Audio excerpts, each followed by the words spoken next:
conducting the exit polls, it was pretty interesting. You know, the types of people that we met, the answers that they gave, like the excuses that some people gave for why they couldn't take the surveys.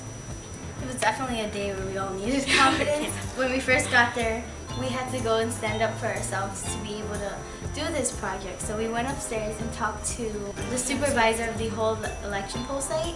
And I was like, excuse me, this is what I'm doing for my class. And we really would love if you would let us stay outside.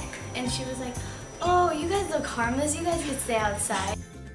We're starting to learn how to formulate the questions themselves and like how you can you can guide people to choose certain questions, which is what you want to avoid. You want them to make their own decision for themselves. You don't want to give them social desirability or like response bias. Mm-hmm. So you're trying to give them like a clear question and clear answers. Sam Patika, she was my other partner in the thing, and we were talking like on the side on our break about how we would like, if we had the chance to vote, we would have wanted to vote for Obama.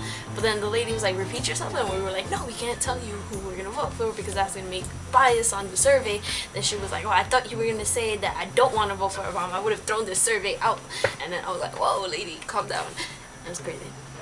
What really struck me about this experience was that like some people are really open about their opinions. Like they would just come up and be like, oh hey, you know, I want to take the survey, so let me tell you about my life. And I'm like, okay.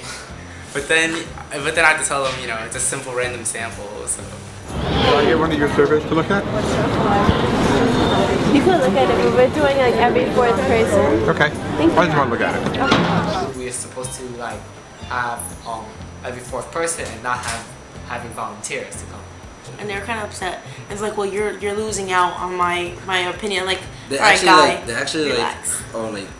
slid their way through taking the survey. They were like they came out and they were like, oh look, 1, 2, 3, oh look, I'm the fourth person. So I was like, no, you're not. You're gonna mess up my data. Leave.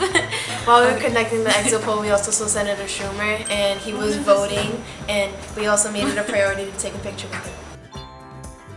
When you do a survey question and you have a scale from an answer choice from 1 to say 5, people tend to just circle number 3 because that's just easy. It's not too wrong. It's not too bad. So we kind of changed in our class. What we learned, we changed the scale from 1 to 4 so people could think about it more because 2 could be close to bad or it could be close to good.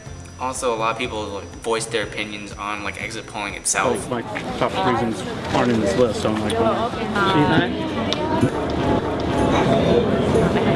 don't look it. There was a woman who came up to me and she said, I believe that everyone's the same and we're just a human race and there's no like specific racial group you should be put into.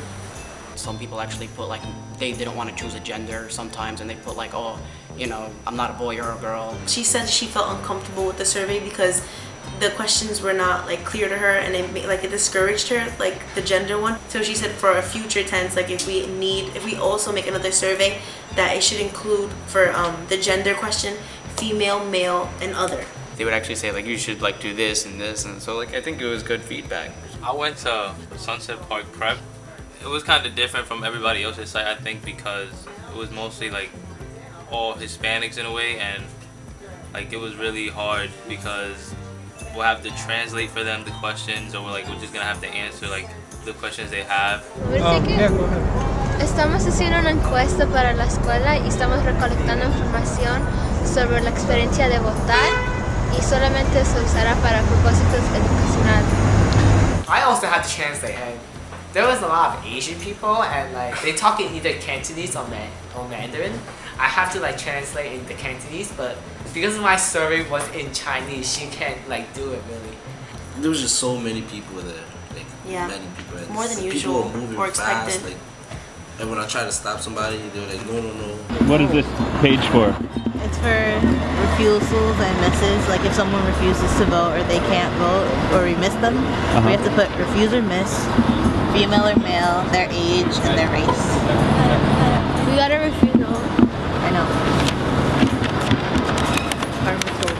Another way we could improve this project is to kind of have students practice how they're gonna approach people. Because as I was practicing, I was like, "Oh, are you busy? Do you want to take my survey?" And people were like, "Yes, I'm busy," because they want to feel good about themselves. So they don't take my survey, and I miss people. So I said that I was a high school student, and would they help me complete my AP Stats project? And they were like, "Yeah, sure." Just have fun. That's what I think. Have fun with it, because you don't want to just be there and be bored. Be there and have fun. Talk to people. It's a great experience.